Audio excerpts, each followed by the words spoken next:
गिरिवरधारी यशोदानन्दन व्रज जनरञ्जना जामुनतीरवनचारी जयो राधा माधव कुञ्ज विहारी जय श्री कृष्ण चैतन्य प्रभु नित्यानंद श्री अद्वैत गदाधर शिवसदि गौरभक्तवृंद हरे कृष्णा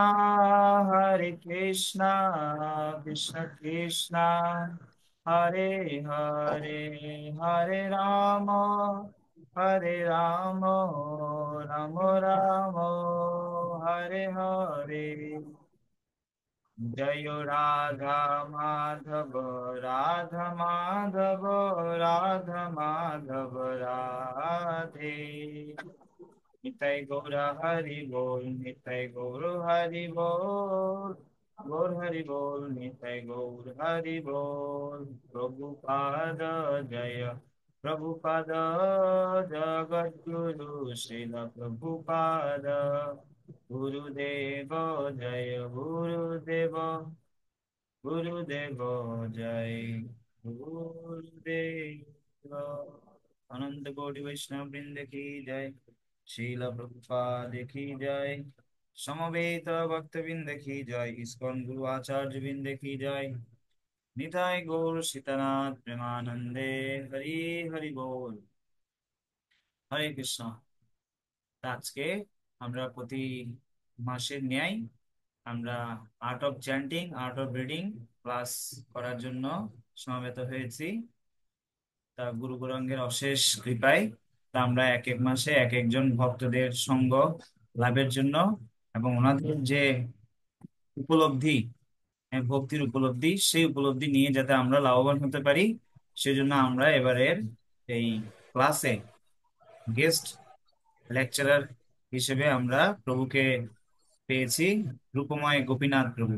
হুম তা প্রভু গ্রন্থ অধ্যয়নের উপরে গুরুত্বের উপর প্রভু বর্ণনা করবেন। তা আমি প্রভুকে বিনীত অনুরোধ করছি কিভাবে আমরা গ্রন্থ অধ্যয়ন করতে পারি শিল প্রভুপাদের, যাতে আমরা নিজে এবং অন্যকে উপকৃত করতে পারি।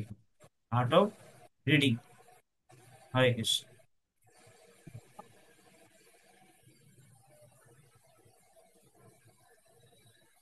হরে কৃষ্ণ।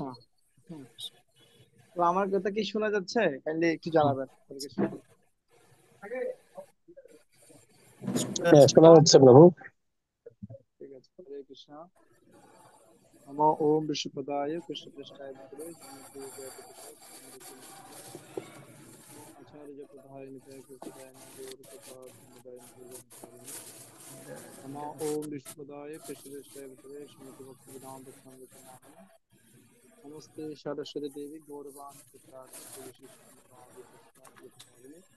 পাঞ্চকল্পতরুবেশ কৃপা সাউন্ড সিন্ধু খুবই ছোট দেব হয়ে গেছে প্রভু, এখন আগে শোনা গিয়েছিল। वैष्णवेभ्यो नमो नमः।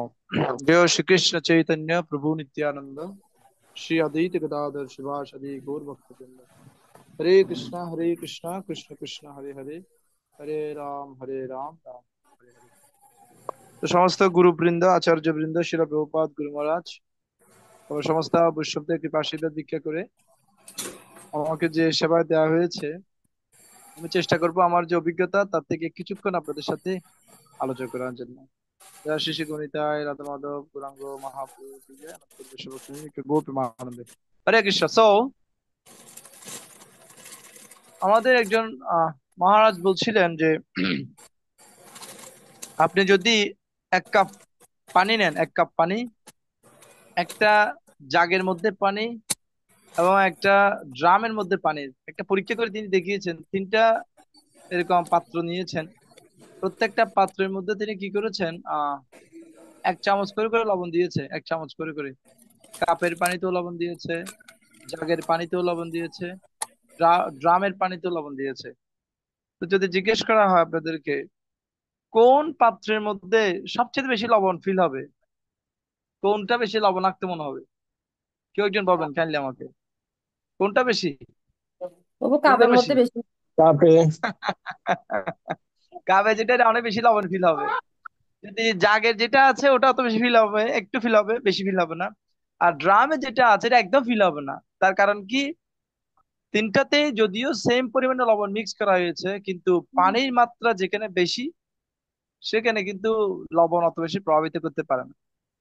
তো একইভাবে আমাদের লাইফে যে সমস্যা, সাংসারিক জীবন, চাকরি জীবন, পড়াশোনা জীবন, ব্যবসার জীবন, সাধু জীবন, যে কোনো লাইফে আমাদের প্রত্যেকেই কিছু না কিছু সমস্যা ফেস করতে হয়। Problems are same for everyone. তো প্রবলেমস কখনো যায় না, সবার জীবনে আসে, কিন্তু যারা সাধু ব্যক্তি তাদের চেতনাটা হচ্ছে সে ড্রামের জায়গার মতো এত বেশি পানি ওদের ভিতরে রয়েছে যে লবণ আসলেও লবণকে লবণ মনে হয় না, কারণ পানির পরিমাণ অত বেশি। একইভাবে বলছে শিলা প্রভুপাদের যারা গ্রন্থ ভাগবত গীতা এবং গ্রন্থগুলো অধ্যয়ন করছেন, তাদের চেতনাটা হচ্ছে সেই পানির মতো, যেভাবে তারা তাদের চেতনাটাকে ফিল আপ করছে। তো সেজন্য ওনার জীবনে যদি অনেক দুঃখ আসে, কষ্ট আসে বা কোনো কঠিন পরিস্থিতিও আসে, তারা খুব বেশি কি হয় না, বিচলিত হয় না।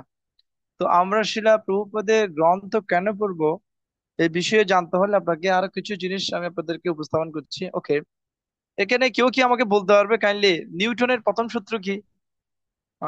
যদি কেউ বলতে পারে। নিউটনের আমি যদিও সায়েন্স স্টুডেন্ট না, বাট আমি জানি সেটা। কেউ কি আমাকে বলতে পারবে, কেউ জানে নিউটনের প্রথম সূত্র? কিন্তু সকল ক্রিয়ারই একটি সমান ও বিপরীত প্রতিক্রিয়া আছে। সরি প্রভু, এটা 3 নাম্বার। এটা 3 নাম্বার, 1 নাম্বার একটা সূত্র আছে। আর কেউ কি বলতে পারবেন? সায়েন্স স্টুডেন্ট যারা, ওরা পারার কথা ছিল। খবর কেউ কি নাই না? আচ্ছা আমি বলছি তাহলে। হ্যাঁ, সেটা হচ্ছে এরকম যে ওরা নিউটন বলছে স্থির বস্তু সবসময় স্থির থাকে। স্থির বস্তু সবসময় স্থির থাকে যতক্ষণ উপর থেকে গতিশীল কোনো বস্তু ফোর্স না করছে। যেমন আছে তেমনই থেকে যাবে যদি উপর থেকে কোনো গতিশীল বস্তু তাকে ফোর্স না করে। তা এটা আমাদের লাইফে কিভাবে প্রযোজ্য? আমরা আমাদের, ইয়েস থ্যাংক ইউ তুষার প্রভু, খুব ভেরি নাইস, উনি উত্তর দিয়েছে, ইয়েস থ্যাংক ইউ। এটা বলার উদ্দেশ্য যে এটাই, এটা আমাদের প্রভুপাদের গ্রন্থের সাথে কানেকশনটা কোথায়? আমরা যে কাজগুলো করছি প্রাত্যহিক জীবনে, সেগুলো স্থির বস্তুর মতো, এগুলো করতেই থাকবো। আহার নিদ্রা ভয় মৈথুন, কিভাবে চাকরি করব, কিভাবে টাকা ইনকাম করব, কিভাবে ভোগ করব, কিভাবে বিয়ে করব, কিভাবে টাকা লাগবে, সংসার, এই সে এগুলো সারা জীবনেই চলতে থাকবে, এগুলো স্থির বস্তুর মতো। এটা গোল চলতে চলতেই আছে, চলতেই আছে, চলতেই আছে। বাট যখন প্রভুপাদের মতো শুদ্ধ ভক্ত, যারা ভক্ত অবতার আচার্য, ওনাদের মুখে নিঃসৃত ওনাদের যে ভক্তিময় বীর্যবতী কথা, সেগুলো যখন আমরা শ্রবণ করি, তখন আমাদের চেতনার মধ্যে একটা প্রভাব বিস্তার হয়। তখন আমাদের সেন্স কাজ করে, অ্যাকচুয়ালি আমি যেগুলো করছি এগুলো তো ঠিক নয়, বা আমার কি করা উচিত, আমার কি করণীয়, আমার কোন দিকে যাওয়া উচিত, তখন আমরা চেতনা ফিরে পাই। আর যখন আমাদের মধ্যে চেতনা ফিরে আসে, জ্ঞান আসে, তখন আমরা কিভাবে কাজ করতে হবে, কিভাবে আমাদের জীবন পরিচালনা করতে হবে সেটা খুঁজে পাই। সেজন্য স্থির বস্তু যদি কোনো একটা শক্তিমান শক্তিশালী পুরুষের এরকম কথার সাহায্য না নেয়, আশ্রয় না নেয়, তাহলে কখনো কিন্তু আমরা উন্নত হতে পারবো না। এটা বলার পয়েন্ট হচ্ছে এটাই, আমরা যে যে কোনো অবস্থানে আছি, অনেকে পড়াশোনা করছে, অনেকে ফিজিক্স পড়ছে, কেমিস্ট্রি পড়ছে, ম্যাথস পড়ছে, বায়োলজি পড়ছে, অনেকে বিভিন্ন ধরনের সাবজেক্ট নিয়ে ডিপ্লোমা পড়ছে, এসএসসি এইচএসসি অনার্স মাস্টার্স, কেউ চাকরি করছে। এগুলো সবগুলো হচ্ছে ইন্দ্রিয় তৃপ্তিমূলক কাজ। কিন্তু শুদ্ধ ভক্ত যারা রয়েছেন, ওনাদের যে কথা, আপনি শিলা প্রভুপাদের গ্রন্থ পড়বেন, সাথে সাথে সাথে সাথে আপনি ফিল করতে পারবেন অন্য জগতের যে উপস্থিতি, অন্য জগতের যে রহস্য, সেটা প্রভুপাদ ওনার বীর্যবতী কথার মধ্য দিয়ে তুলে ধরেছেন। তো প্রভুপাদ এক সময় মুম্বাইতে লেকচার দিচ্ছিলেন। তো লেকচার দেওয়ার এক পর্যায়ে একটা শিষ্য প্রভুপাদকে বলছে, প্রভুপাদ যে আহ এর আগে এটা বলে দিই, প্রভুপাদের গ্রন্থ যেটা শ্রীমদ্ ভগবদ গীতা, এটা প্রকাশ করেছে ম্যাকমিলান কোম্পানি, আমেরিকান। তো প্রথমে যখন এটা প্রকাশনার জন্য বিভিন্ন প্রকাশনের কাছে পাঠিয়েছিল প্রভুপাদ, ওরা এটা রিজেক্ট করে দিয়েছে, বলছে এটা ছাপাবো না। কারণ কি? Too much repetition. মানে একই কথা বারবার বলছে। আর জন্ম মৃত্যু জরা ব্যাধি আহা নিদ্রা বই মুতুন, জন্ম মৃত্যু জরা ব্যাধি আহা নিদ্রা বই মুতুন, কৃষ্ণ কৃষ্ণ কৃষ্ণ, গুরুদেব গুরুদেব গুরুদেব, একই কথা বারবার, একই কথা বারবার। তো বলছে একই কথা বারবার এই তো বেশি রিপিট করেছে, এটা আমরা ছাপাবো না। তো ওটা ছাপায়নি, গ্রন্থে এটা ছাপায়নি, পরে ম্যাকমোহন কোম্পানি ছাপিয়েছে। তো একটা শিষ্যের প্রশ্ন, প্রভাত আপনি সবসময় প্রতিটা লেকচারে এগুলো বলেন কেন? আহানিতে বয় মতুন, আহানিতে বয় মতুন, hogs and dogs civilisation, rascal, তারপরে এগুলি সবসময় বলেন। তারপরে বলেন যে যে ব্যাক টু গড এড, back to home, back to God এড, back to home, back to God এড। আপনারা যারা লেকচার শুনেন প্রভুপাদের, যারা গ্রন্থ পড়েন, আপনারা দেখবেন প্রভাত প্রত্যেকটা গ্রন্থে এই জন্ম মৃত্যু জরা ব্যাধি আহা নিদ্রা বয় মতুন তীর্থাপ দুঃখ আধ্যাত্মিক এগুলো বলছেই বলছে। তো প্রভাত বলছে আমি এত বলা বলছি তবুও তো তোমরা বুঝতে পারছো না, এত রিপিট করছি, এতবার বলছি, এতবার বলছি, তবুও তোমরা বুঝতে পারছো না। তো বলার উদ্দেশ্য হচ্ছে সেটাই, আমরা বদ্ধজীব, আমরা ভুলে যাই মায়ার প্রভাবে আপন স্বভাবে সদাই অধম মতি। আমাদের মতি হচ্ছে সবসময় নিচের দিকে আর কি। হ্যাঁ, গ্রন্থ পড়তে আমাদের ভালো লাগে না স্বাভাবিকভাবে। আমি আজকে আজকে একজনকে জিজ্ঞেস করেছি তোমার কি করতে গ্রন্থ পড়তে পছন্দ, গ্রন্থ পড়তে আমার ভালো লাগে না। তো গ্রন্থ পড়তে ভালো লাগে না কেন? তার কারণ হচ্ছে আমরা গ্রন্থ পড়ার যে গুরুত্ব সেটা এখনো বুঝতে পারে না। যদি কেউ গ্রন্থ পড়ার যে গুরুত্বটা যদি বুঝতে পারে, তাহলে সে কখনো গ্রন্থ না পড়ে থাকবে না। গ্রন্থ কেন পড়তে হবে গুরুত্ব বোঝার জন্য আমি একটা স্টোরি আপনাদেরকে বলছি। একটা ছোট ছেলে ছিল। সে ছোট ছেলেটা সবসময় আহ, মানে বাসায় আসলে মনটা খারাপ হয়ে যেত। কেন? প্রতিদিন কলম হারায় যায় স্কুলে, প্রতিদিন, প্রতিদিন কলম হারায় যায় তার। তো বাবা তাকে লন্ডনে বাবাকে একটা চিঠি লিখছে, বাবা আমার মনটা খারাপ, প্রতিদিন আমি কলম হারাই ফেলি। তো বাবা বুঝতে পেরেছে, তো বাবা কি করেছে, ওর জন্য 30,000 টাকা পাঠিয়েছে। এবং ওর মাকে বলছে ওকে একটা আহ স্বর্ণের ঢাকনা বানাই দিবা। তো সে কি করেছে, এবার স্বর্ণের ঢাকনা কিনেছে। তো পরের দিন যখন কলম কিনেছে, ওই পুরাতন ঢাকনাটা ফেলে দিয়ে স্বর্ণের ঢাকনা লাগিয়েছে। এরপর থেকে ওর আর মন খারাপ হয় না, বাবাকে ও চিঠিও লিখছে না। তো 1 মাস পরে বাবা চিঠি লিখছে, এখন কি কলম হারায়? তো ছেলে উত্তর দিয়েছে কি, এখন আর হারাই না। তো আমাকে কেউ কেউ বলতে পারবেন এখন কেন হারাই না? এখন কলম কেন হারাই না? কেউ কি বলতে পারবেন এখন কেন হারাই না? আগে কেন হারাতো? হরে কৃষ্ণ আপু, কলমটির গুরুত্ব বুঝতে পেরেছে যে স্বর্ণের আছে এই জায়গায়। Thank you, thank you, thank you, yes. সে এখন সবসময় মানে সচেতন, ও মারে এটা তো 30,000 টাকা দিয়ে কিনছি। যেমন আপনাদের অভিজ্ঞতা আছে, কারো যদি আইফোন কিনে, এটা যদি হাত থেকে পড়ে যায়, ও মা রে, মনে হচ্ছে বুকে ব্যথা পাইছে, ও মা, এরকম মনে হবে।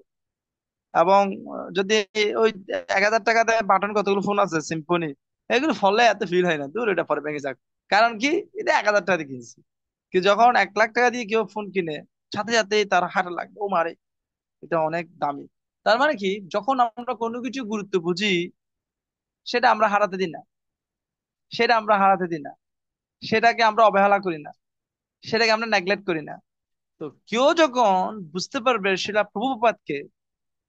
প্রভুপাদ কেন গ্রন্থগুলো লিখেছেন, কেউ যখন গুরুত্ব বুঝতে পারবে, এবং কেউ যখন বুঝতে পারবে যে এগুলো আমাদের জন্য লিখেছেন। এবং একটা শ্লোক আছে, নিবৃত্ত তর্ষই উপগীয়মানাৎ ভবা সুদৎ শত্রু মনোবিরামাৎ ক উত্তম শ্লোক গুণানুবাদা পুমান বিরজ্জে দিমান পুশুকনাথ। সেখানে বলছে যে এগুলো হচ্ছে ভব ঔষধ। এই ভবসাগর, আপনারা জানেন জন্ম মৃত্যু জরা ব্যাধিকে বলা হয় ভবসাগর। এই ভবসাগরে আমরা সবাই হাবুডুবু খাচ্ছি। এখান থেকে উদ্ধার পাওয়ার যে ওষুধ, এগুলো হচ্ছে কৃষ্ণ কথা, হচ্ছে ভব ঔষধ, ভব ঔষধ, ভব ঔষধি বলছে এটাকে। এবং আরো অনেকগুলো শ্লোক রয়েছে, যে যেমন যস্যাং বৈশ্রীয় মানায়ম কৃষ্ণে পরম পুরুষে ভক্তির উৎপত্তিতে পুংসাং শোক ও মোহ ভাইয়া পোহা। শোক, মোহ, ভয় চলে যাবে যদি কেউ সেই দিব্য কথা, সেটা প্রভুপাদ বা বৈষ্ণবদের আচার্যদের শ্রীমুখে কৃষ্ণ কথা, কৃষ্ণ নাম এবং কৃষ্ণ গুণগাথা শ্রবণ শ্রবণ করেন। তো সেজন্য আমরা যদি যে, আমরা এখন সবাই শোকগ্রস্ত, সবাই এখন বর্তমানে কি হবে মোহগ্রস্ত, কি বুঝতে পারছি না কি করা উচিত, এবং ভবিষ্যতে কি হবে এটা নিয়ে আমরা উৎকণ্ঠিত, আমরা আশঙ্কিত, চিন্তিত, ভীত।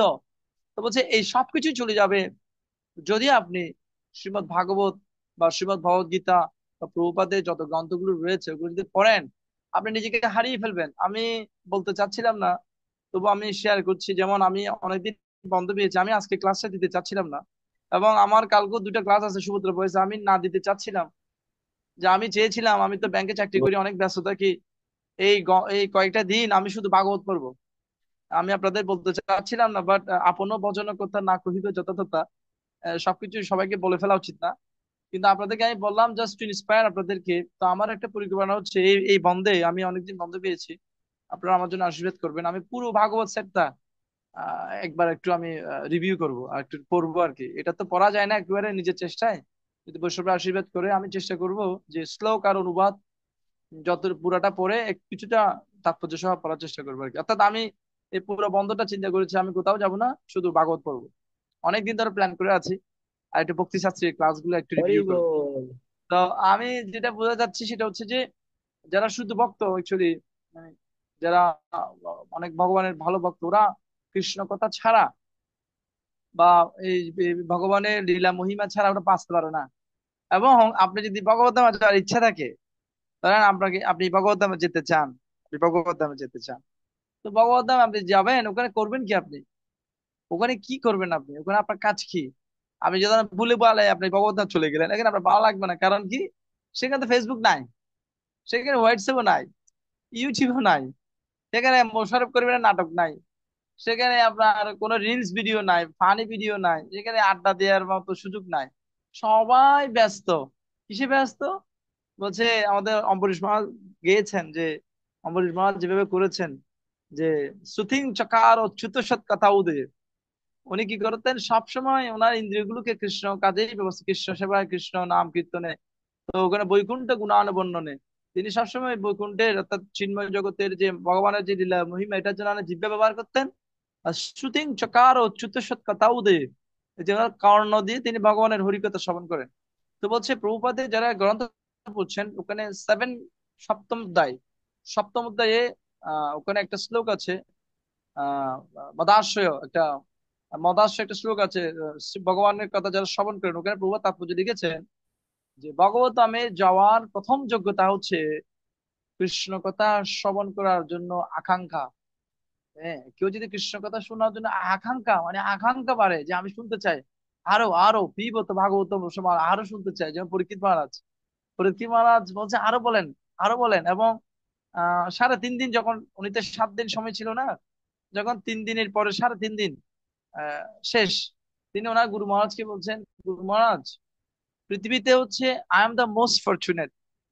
তো তো এখন আমরা যারা আছি আমাদের কাছে মনে হতে পারে একজন ব্যক্তি তিনি মারা যাবেন 3 দিন পরে, তিনি কিভাবে মোস্ট ফরচুনেট সর্বোচ্চ ভাগ্যবান হতে পারে? তো তিনি ওনাকে জিজ্ঞেস করেছেন কেন এরকম কেন মনে হচ্ছে? উনি বলছেন যে ব্যক্তি জীবনে একবার ভাগবত কথা শ্রবণ করার সুযোগ পেয়েছে তিনি হচ্ছেন ফরচুনেট, ভাগ্যবান। যিনি তার গুরু মহারাজের কাছ থেকে ভাগবত কথা শোনার শ্রবণের সুযোগে তিনি হচ্ছেন মোর ফরচুনেট। আর যিনি ক্রমাগত প্রতিদিন প্রতিনিয়ত হরিকথা শুনছেন তার গুরুদেবের কাছ থেকে, শুদ্ধ বৈষ্ণবের কাছ থেকে, তিনি হচ্ছেন মোস্ট ফরচুনেট।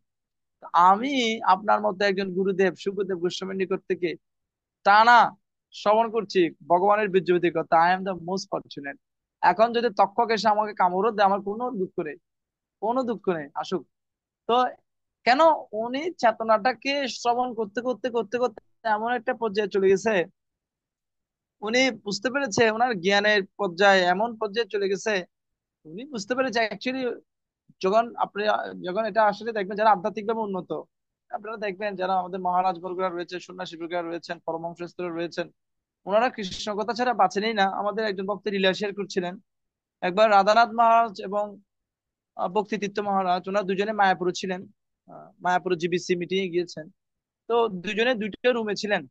তো রাধানাথ মহারাজের রুমটা একটা দূরে, আর 1 কিলোমিটারের কাছাকাছি একটু দূরে এই ওনার ভক্তিতীর্থ মহারাজের রুম।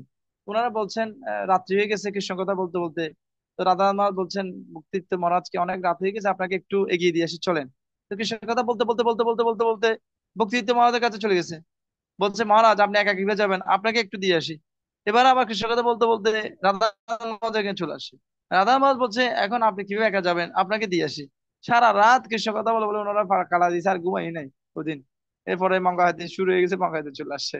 তো বলছে যারা মহান ব্যক্তি, যেমন আপনারা দেখবেন ভক্তিতীর্থ মহারাজ যখন দেহ রাখবেন, ওনার মেলা ক্যান্সার হয়েছিলেন, 2005 সালে উনি দেহ রেখেছেন। এর আগে ওনার পাটা কেটে ফেলা হয়েছে।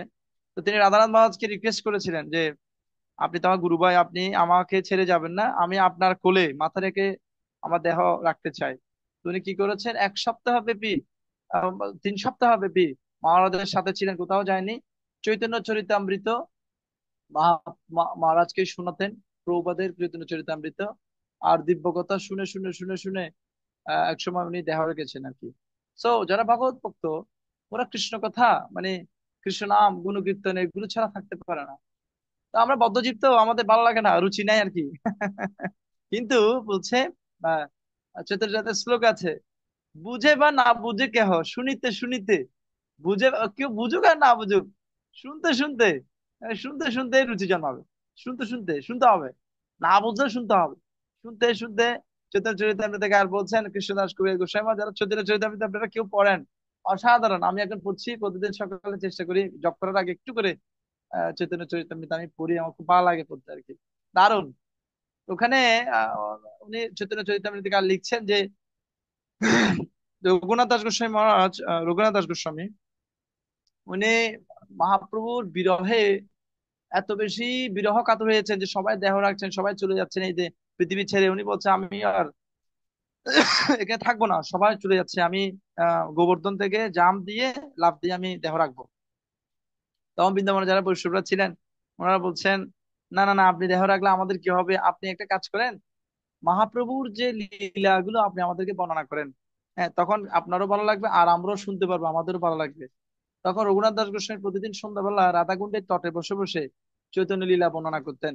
আর আমাদের কৃষ্ণদাস কবিরাজ গোস্বামী মহারাজ, তিনি ওখানে ছিলেন। তিনি রঘুনাথের কণ্ঠে, রঘুনাথ গোস্বামীর কণ্ঠে এই চৈতন্য লীলা শ্রবণ করে করে করে করে করে করে সবগুলো ওনার কণ্ঠস্থ করে রেখেছেন। তো পরবর্তীতে কি করেছেন, বৃন্দাবনের যারা ভক্তরা ছিলেন, ওরা কৃষ্ণদাস বাবাজি মহারাজকে, কৃষ্ণদাস কবিরাজকে রিকোয়েস্ট করেছেন যে আপনি এগুলো লিখেন। তো উনি বলছেন আমি কিছুই লিখছি না, ওই রঘুনাথের কণ্ঠে আমি যা শুনেছি তাই আমি লিখলাম। তো এই যে কৃষ্ণ কথা, এটা হচ্ছে প্রাণ স্বরূপ।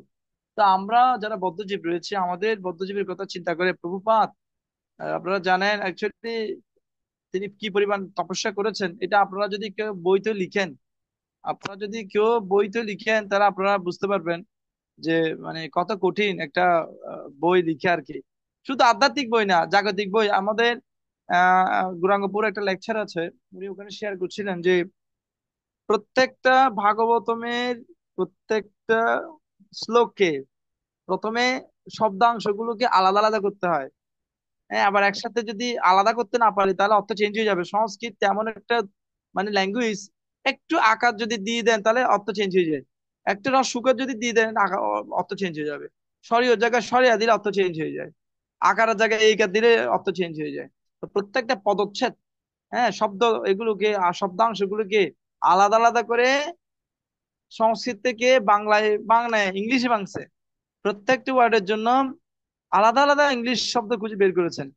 ওগুলো তারপরে তিনি অনুবাদ করেছেন, এরপরে টিকা দিয়েছেন। টিকা কিভাবে দিয়েছেন, ওনার কাছে এত বড় একটা বই ছিলেন, ওখানে শ্রীধর স্বামী, তারপর হচ্ছে আমাদের বিশ্বনাথ চক্রবর্তী ঠাকুর, বলদেব বিদ্যাভূষণ, সমস্ত গৌরী আচার্য যতগুলো রয়েছে সবার টিকা ছিলেন। ওখান থেকে নি- কি কোন কোন ভাষ্য আমাদের জন্য প্রযোজ্য হবে, কলিযুগের মানুষের জন্য প্রযোজ্য হবে, কোনটা তারা ভক্তরা ইজিলি বুঝতে পারবে। যেমন আমি পার্সোনালি অনেক গ্রন্থ পড়েছি।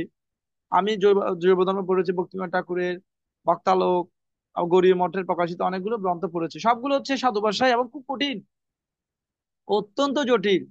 আপনারা যদি প্রভুপাদের গ্রন্থ ছাড়া যদি অন্য কোনো সাধুর গ্রন্থ পড়েন, মানে আগামাথা বুঝতে পারবেন না। বুঝতে পারলে এগুলো ওই কোনো একজন ব্যক্তির সাহায্য ছাড়া আপনি বুঝতে পারবেন না নিজে নিজে। কিন্তু প্রভুপাদ এমন একজন ব্যক্তিত্ব, তিনি এত সহজ করে লিখেছেন। দেখেন আমার মতো যারা সাধারণ মানুষ রয়েছে তারা পর্যন্ত আজকে প্রভুপাদের গ্রন্থ পড়ে পড়ে বুঝতে পারছি অ্যাকচুয়ালি জিনিসটা কি, মানে ভগবত ধাম কোথায়, আমাদের জীবন উদ্দেশ্য কি, গুরুদেব কি, হ্যাঁ, 3টা তত্ত্ব, গুরু তত্ত্ব, শিব তত্ত্ব, বিষ্ণু তত্ত্ব, জীব তত্ত্ব।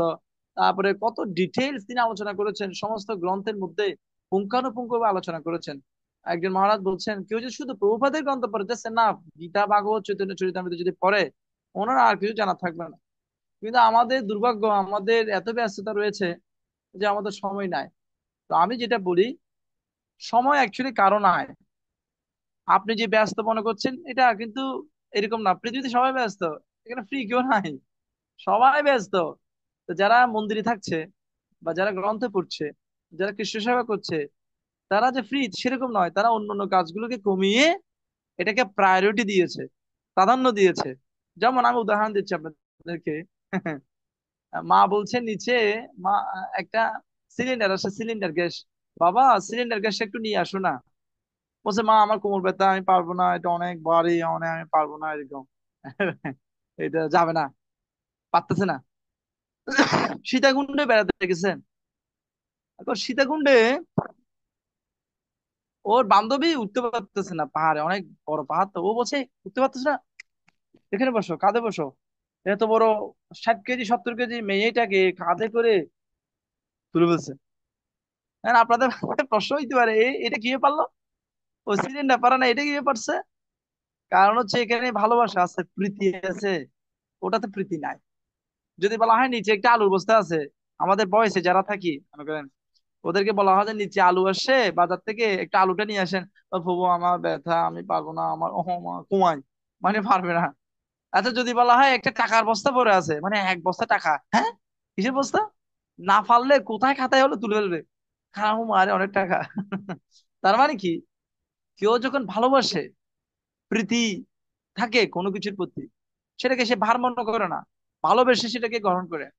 একইভাবে আমরা যদি প্রভুপাদকে ভালোবেসে থাকি, আমাদের আচার্য বর্গদেরকে যদি ভালোবেসে থাকি, আমাদের গুরু মহারাজ আমরা যারা জগন্নাথ মহারাজের লেকচার শুনে ওনারা বলছেন, প্রতিদিন উনি বলছেন রেগুলার যে তোমরা প্রভুপাদের গ্রন্থগুলো অধ্যয়ন করো। তো আপনাদের প্রতি একটু অনুরোধ থাকবে, প্রভুপাদ যে কি জিনিয়াস, আপনি গ্রন্থ না বলে বুঝবেন না। আমি যখন স্টুডেন্ট লাইফে ছিলাম, যখন আমি ইয়াতে ইন্টার ফার্স্ট ইয়ারে পড়তাম, আমার প্রভুপাদের গ্রন্থ এত বেশি ভালো লাগতো, আমি ওই একটা বই পড়তাম, মানে আমার জাগতিক বই ভালো না লাগলে আমি গ্রন্থ পড়তাম, এটা কিছুক্ষণ মধ্যে রেখে এবার আবার জাগতিক বই, এবার আবার গ্রন্থ পড়তাম। এরকমও সময় ছিল, আমাদের সময় আমি টার্গেট ছিল আমি ডেলি একটা গ্রন্থ শেষ করবো, ডেলি একটা, ডেলি ওয়ান পিস। তো আমার একটা অভ্যাস ছিল, আমি যে ইউনিভার্সিটি পড়তাম, ব্যাগের মধ্যে একটা গ্রন্থ আমি আহ আহ আহ, নিয়ে যেতাম আর কি। ঠিক আছে। তো আমাদের বয়সে যারা আছে তাদের তো সিলেবাস আছে, তাদেরকে বাধ্যতামূলক গ্রন্থ পড়তে হয়, কিন্তু জোর করে করে কতদিন পড়ানো যাবে, এটা একটা গল্প বলে আমি শেষ করছি। আমাদের গৌরাঙ্গ প্রভু একদিন তিনি একটা জায়গায় লাইসেন্স দিতে যাচ্ছেন। তো ড্রাইভার গাড়ি ড্রাইভ করছে, হঠাৎ করে ইয়ে আসে, ওই কি বলে এটাকে, red red red signal. Red signal আসছে, তখন রেড সিগন্যাল যখন আসে, আহ, উনি ওই ড্রাইভারকে বলছে তুমি যেও না, উনি বলছে দূর, সিগন্যাল দিকে গেলে আমাদের জন্য না। তখন কি করেছেন, উনি ড্রাইভ করে চলে গেছে। এখন পুলিশ চলে আসছে, পুলিশ বলছে এই তুমি গাড়ি চালাইছো কেন, তুমি কি রেড সিগন্যাল দেখো না? বলছে রেড সিগন্যাল দেখেছি কিন্তু আপনাকে দেখি নাই, আপনাকে দেখলে কি করতাম না, কখনো এটা আহ, সেরে আসতাম না। তো বলতে বোঝা যাচ্ছে এটা, পুলিশ দেখলে সে মানবে, না দেখলে মানবে না। অর্থাৎ কেউ যদি বলে তাহলে পড়বে, নাহলে পড়বে না। কেউ যদি ফোন দিয়ে বলে একটু গ্রন্থ পড়েন, গ্রন্থ পড়েন, তাহলে পড়বে, নাহলে পড়বে না। এরকম দিয়ে ঠেলে ঠেলে অ্যাকচুয়ালি আমরা বেশি দিন এগোতে পারবো না স্বতঃস্ফূর্ত ভাবে।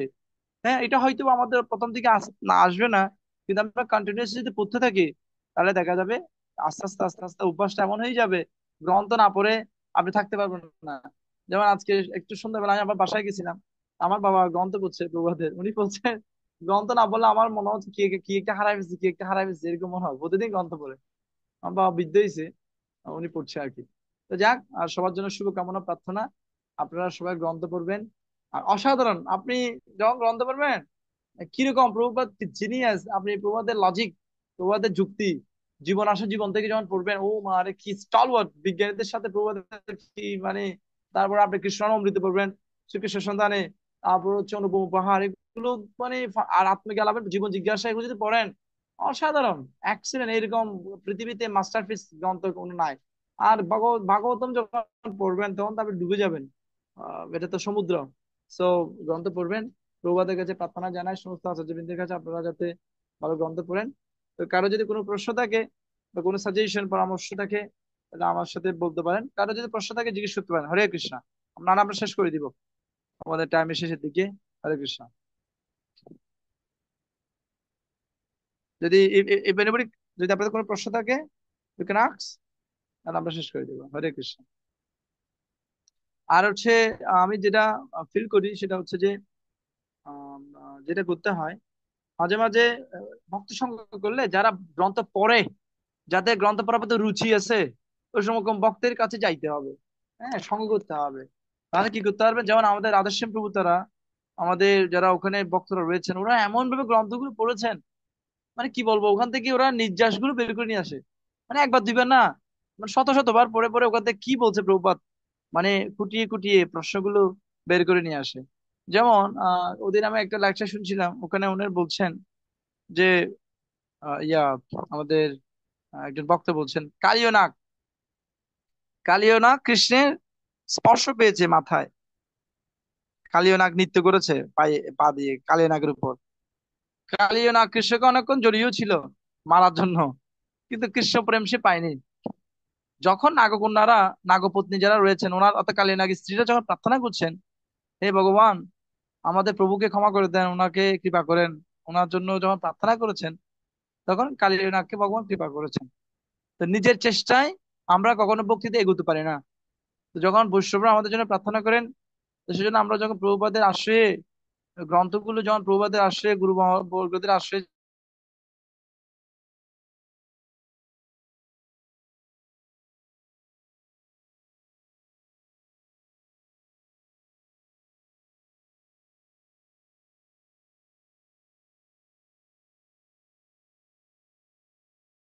অনুরোধ থাকবে যে আপনারা চেষ্টা করবেন দিনের মধ্যে আধা ঘন্টা, হাফ এন আওয়ার, যদি নাও পারেন রেগুলার পড়ার অভ্যাসটা বজায় রাখার জন্য আর কি। আর যারা গ্রন্থ পড়ছে রেগুলার, ওদের সাথে সঙ্গ করার জন্য মাঝে মাঝে মন্দিরে আসতে পারেন, অথবা কোনো ক্যাম্প যদি হয় ক্যাম্পে আসতে পারেন। উন্নত বক্তাদের সঙ্গ করলে রুচি আসে আর কি। কেউ যদি ভক্ত সেবা করে, ভক্ত সঙ্গ করে, নয়সাম মতিস্তাবৎ উরুক্রমং গ্রীম স্পৃশতি অনর্তপগম যদর্থ মহীয় সাম পাদরোবজভিষেকম নিষ্কিঞ্চনাং না বৃণীত তাবৎ। যদি মহতের রজ দ্বারা, যদি আমাদের চরণ রজ দ্বারা যদি অভিষিক্ত হয় আমাদের মস্তক, তাহলে আমাদের জড়জাগতিক যে কলুষ রয়েছে সেগুলো চলে যাবে, আর আস্তে আস্তে আমাদের রুচিগুলো বাড়বে। হ্যাঁ, সেজন্য আমরা যখন কারো বার্থডে হয় তখন প্রার্থনা করি যে ভগবানের প্রতি আপনার মতি হোক, গ্রন্থ স্টারের প্রতি আপনার সুমতি জন্মাক, প্রভুপাদের লেকচার শোনার প্রতি আপনার মতি জন্মাক। তখন যখন কেউ প্রভুপাদের গ্রন্থ পড়বে, জপ করবে, অটো অটো ওনার মধ্যে পরিবর্তন আসবে, নিজেই বুঝতে পারবে। ওনার ভক্তি হবে দৃঢ়, দৃঢ় অবিচল নিশ্চল, তিনি বুঝতে পারবেন কোনটা রাইট। তো আমাদের রাধের স্বামী বলছেন, শাস্ত্র বলে ডিসক্রিমিনেশন পাওয়ার বাড়বে, ডিসক্রিমিনেশন মানে কোনটা রাইট কোনটা রং, কি করা উচিত কি করা উচিত, কোন দিকে যাওয়া উচিত না কোন দিকে যাওয়া উচিত, আপনি বুঝতে পারবেন। হ্যাঁ, আর যদি জব করেন তাহলে ডিটারমিনেশন আসবে, দৃঢ়তা আসবে, ডিটারমিনেশন যে ইয়েস আমি এটা করবো, এটা করেই ছাড়বো, এটা আমি দেখাই দেবো, মানে আমি ক্লাস পাবো, আমি ভালো কিছু করবো, এটাই। তো অনেক থ্যাংক ইউ, অনেক আমার মনে হয় আমাদের টাইম শেষ। থ্যাংক ইউ সো মাচ আমাকে সুযোগ দেওয়ার জন্য, সেবা করার জন্য। আমার জন্য প্রার্থনা করবেন যাতে আমার পূর্বদের গ্রন্থ পড়ার প্রতি রুচি হয় এবং আরো অনেকজনকে ইন্সপায়ার করতে পারি। আপনারা নিজেরাও পড়বেন, অন্যদেরকে ইন্সপায়ার করবেন, আপনি নিজে আনন্দ পাবেন, খুব অনেক হরে দুঃখের মধ্যে কৃষ্ণ। আনন্দ পাবেন। হরে কৃষ্ণ, আপনাকে থ্যাংক ইউ সো অশেষ মাচ। ধন্যবাদ প্রভু। আপনাদের কি কারো প্রশ্ন আছে? যদি প্রশ্ন থাকে তাহলে আনমিউট করে প্রশ্ন করতে পারেন, একটা প্রশ্ন। একজন আমাকে এখানে হোয়াটসঅ্যাপে লিখে পাঠিয়েছে, যদি না থাকে আমি তাহলে একজনের প্রশ্ন। আচ্ছা, তো একজন প্রশ্ন করেছে, আমি পড়ি কিন্তু বুঝে উঠতে পারি না, হ্যাঁ বোরিং লাগে, তো সেটার জন্য আমি কি করতে পারি? হরে কৃষ্ণ। আমাদের এটার উত্তর দিয়েছেন যে, আমি যদি, আমাকে একজন প্রভু বলছেন যে আপনি পরশুদিন কি দিয়ে ভাত খেয়েছেন, যদি আমি আপনাকে এখন জিজ্ঞেস করি আপনি কিন্তু বলতে পারবেন না, কারণ এটা সম্ভব না, বা মনে নেই আপনার।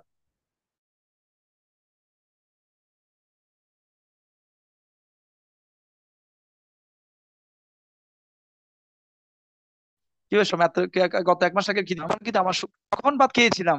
অর্থাৎ আমরা যখন খাবার গ্রহণ করি তখন কিন্তু সাথে আমরা শক্তি পাই। হ্যাঁ, সো আপনি বুঝেন আর না বুঝেন, ধরতে পারেন আর না ধরতে না পারেন, আপনি যদি পড়তে থাকেন আর আপনি প্রার্থনা করতে পারেন।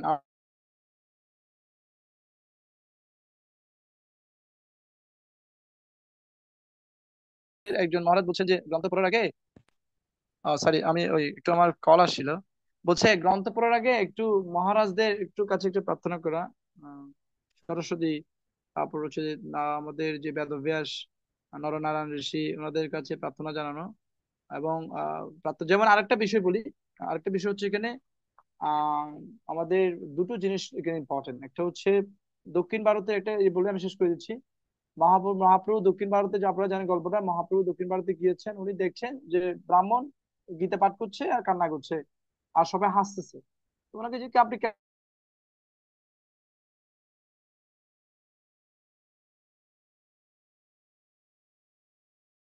কেন কান্না করছেন, কেন গীতা পড়ছেন, আপনি তো বুঝেন না, আপনি তো। আমার গুরু মহারাজ আমাকে বলেছেন প্রতিদিন গ্রন্থ পড়ার জন্য, গীতা পড়ছি যে আমি পড়ছি, প্রথম। দ্বিতীয়ত হচ্ছে আমার গুরু মহারাজ যেহেতু বলেছে, এটাকে আমি খুব হৃদয় থেকে গ্রহণ করেছি, জন্য আমি এটা করছি। তো বলছে জাগতিক ভাবে সফল হওয়ার জন্য দক্ষতা দরকার, মেধা দরকার, বুদ্ধি দরকার, প্রজ্ঞা দরকার, অনেক কিছু দরকার।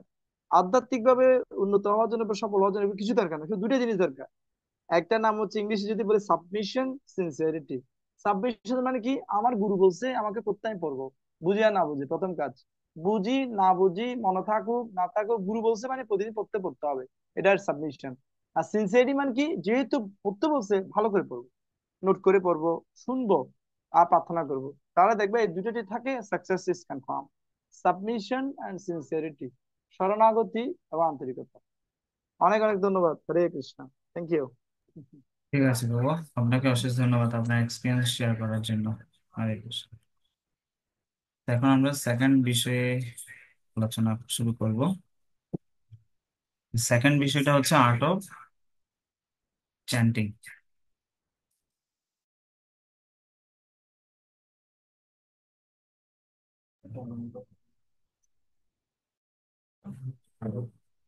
তা শ্রীমান গৌরাঙ্গ প্রভু, শ্রীমৎ রাধানাথ স্বামী গুরু মহারাজের শিষ্য, তিনি বলছেন যদি আমরা আর্ট অফ ডিলিং করতে জানি, তাহলে আর্ট অফ আমরা চ্যান্টিং করতে জানবো। হম অনেক সময় ভক্তদের, আশেপাশের ভক্তদের সাথে একটু মনোমালিন্য হয়, ফ্যামিলি থাকলে ফ্যামিলির সাথে একটু কথা কাটিও হয়, বিভিন্ন ছোটখাটো বিষয়ে কি হয়, এই ভালো মন্দ হয়। তো তখন আমরা কি করি, আমাদের মাইন্ডে ওই জিনিসগুলো গেঁথে থাকে, আর জব করতে থাকি, কিন্তু জব করার সময় ওইগুলো মাথার মধ্যে ঘুরতে থাকে।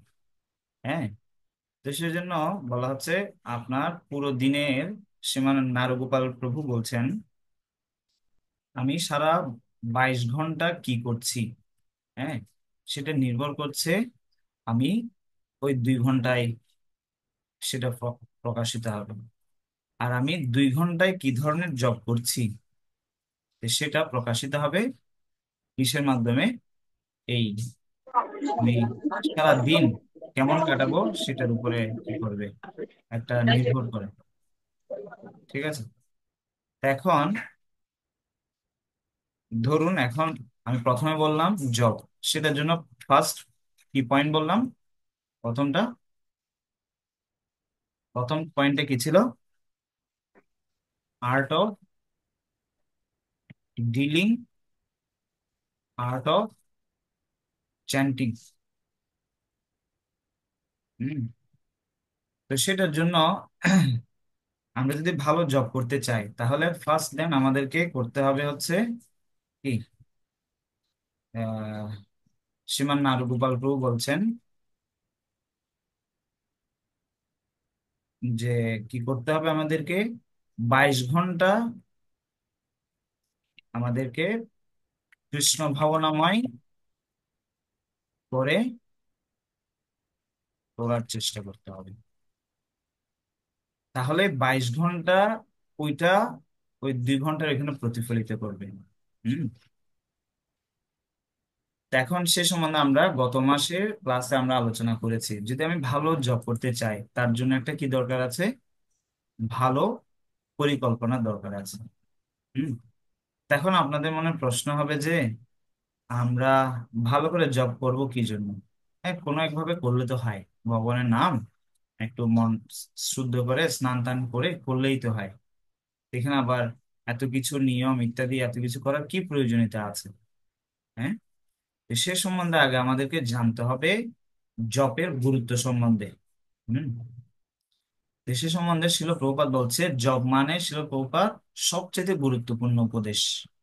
শিল প্রভুপাদের কি, জপ মানে কি শিল প্রভুপাদের সব থেকে গুরুত্বপূর্ণ উপদেশ। হ্যাঁ, জব ভালো করে করা। তারপর জব মানে এই কলিযুগের যুগ ধর্ম, 2 নাম্বার। হম এইটা এই যুগের ধর্ম, এইটা করার দ্বারা আমি ভগবানকে লাভ করতে পারবো, সেকেন্ড। তারপরে জব মানে জড় জগতের বন্ধন থেকে মুক্তি পাওয়ার কি শ্রেষ্ঠতম পন্থা, এটা হচ্ছে 3 নাম্বার। হুম, এটা করার দ্বারা আমি এই জগতের যে বন্ধন, এখান থেকে আমি মুক্ত হতে পারবো। 4 নাম্বার, এই জব ভগবানের সাথে আমার যে হারিয়ে যাওয়া সম্পর্ক, আমি ভগবানকে ভুলে গিয়ে এই জগতে এসে কি করছি, কত কষ্ট পাচ্ছি। তো এই ভগবানের সাথে এখন আমার সম্পর্ক নেই।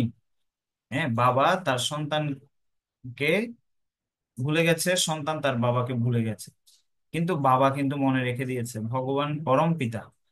তা তিনি চান যে আমরা তার কাছে যাই। তো যাওয়ার জন্য আমাদেরকে কি করতে হবে, না এই জপের দ্বারা। যেমন একজন বিখ্যাত একজন গায়ক ছিল, সে গায়ক, তিনি মস্তিষ্ক ভারসাম্য হারিয়ে ফেলেছে। তো তখন তিনি হাসপাতালে ভর্তি। তখন এক সময় ওনার একটা গাওয়া গান উনি ট্যাপের মধ্যে শুনছে। তখন উনি শোনার মাধ্যমে উনি স্মৃতিশক্তি ফিরে পেল, আরে এটা তো আমারই গান। হ্যাঁ, তখন উনি কি করছে, বুঝতে পেরে গেল আমি হচ্ছে এই ব্যক্তি। তো অর্থাৎ এখান থেকে শিক্ষা হচ্ছে, মানে আমরা যে ভগবানের দাস, ভগবানের পুত্র, ভগবানের অংশ, এটা আমরা ভুলে গেছি। এই জগতে অনেক কিছু করছি, কিন্তু ভগবানের নামটা অত গুরুত্ব দিয়ে করছি না। কিন্তু যখন আমরা এই নাম জপ নিষ্ঠাভাবে করব, তখন আমাদের যে স্বরূপ, আমাদের যে সত্যিকারের পরিচয়, এটা পুনঃস্থাপিত হবে। হম তারপরে জপ মানে হচ্ছে ভগবানের সান্নিধ্যে আসা। হম এটা হচ্ছে আরেকটা পয়েন্ট।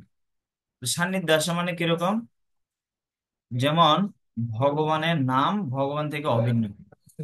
হম কিভাবে, সে সম্বন্ধে পদ্ম পুরাণে বলা হচ্ছে, নাম চিন্তামণি, কৃষ্ণ চৈতন্য বিগ্রহ, পূর্ণ শুদ্ধ নিত্য মুক্ত, অভিন্নত নাম অভিন্ন। অর্থাৎ ভগবান থেকে ভগবানের নাম কি অভিন্ন। তো সে সম্বন্ধে আমরা রামায়ণে একটা দেখি যে ভগবানের রাম নাম লিখে পাথর ফেলেছে, ভেসে আছে। হ্যাঁ, তারপরে আরেকবার আরেকবার একটা ঘটনা ঘটেছে, বিভীষণ লঙ্কা থেকে ভগবান শ্রী রামচন্দ্রের সাথে সাক্ষাৎ করতে এসেছেন। তখন অসুরদেরকে পাঠিয়ে দেওয়ার জন্য বিভীষণ মহারাজ একটা কাজ করলো। কি করলো, তো তিনি কি করলো, না তিনি ভাবলো যে আমি পাতার মধ্যে কি করব, নামটা লিখে দেব, ভগবানের নাম। তিনি রাম নামটা লিখে অসুরদের হাতে দিয়ে দিল। অসুরদের হাতে দিয়ে বলছে, তোমরা এটা খুলবে না, অতটুকু নিয়ে সাগর উপর হাঁটা শুরু করবে, কোনো অসুবিধা হবে না, পার হয়ে যেতে পারবে। ওরা অর্ধেক যেতে যেতে চিন্তা করছে, এখানে কি এমন জিনিস দিল যার কারণে আমরা হেঁটে হেঁটে পার হয়ে যাচ্ছি।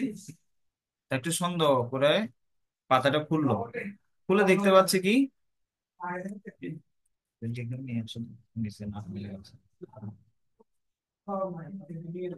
খুলেই দেখছে ওখানে শুধু রাম নাম। তো মনে একটু করে সন্দেহ নিয়েছে, সাথে সাথে ডুবে গেছে। তো ভগবানের নাম অভিন্ন। তো যখন আমরা এইভাবে নাম জপ করব, তো জপ মানে হচ্ছে কি ভগবানের কি সান্নিধ্যে আসা। হরে কৃষ্ণ কৃষ্ণ কৃষ্ণ হরে হরে, হরে রাম রাম রাম হরে হরে। অর্থাৎ জপ মানে ভগবানের সাথে আপনার ব্যক্তিগত কি করা, সময় কাটানো। এটা আরেকটা পয়েন্ট। এটা কিরকম, যেমন বলা হচ্ছে আপনি ভগবানের নাম করছেন।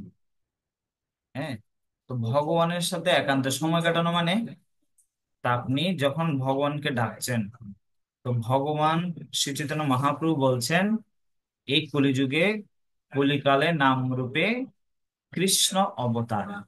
কলিকালে ভগবান কি রূপে অবতার হয়ে আসছে, নাম রূপে।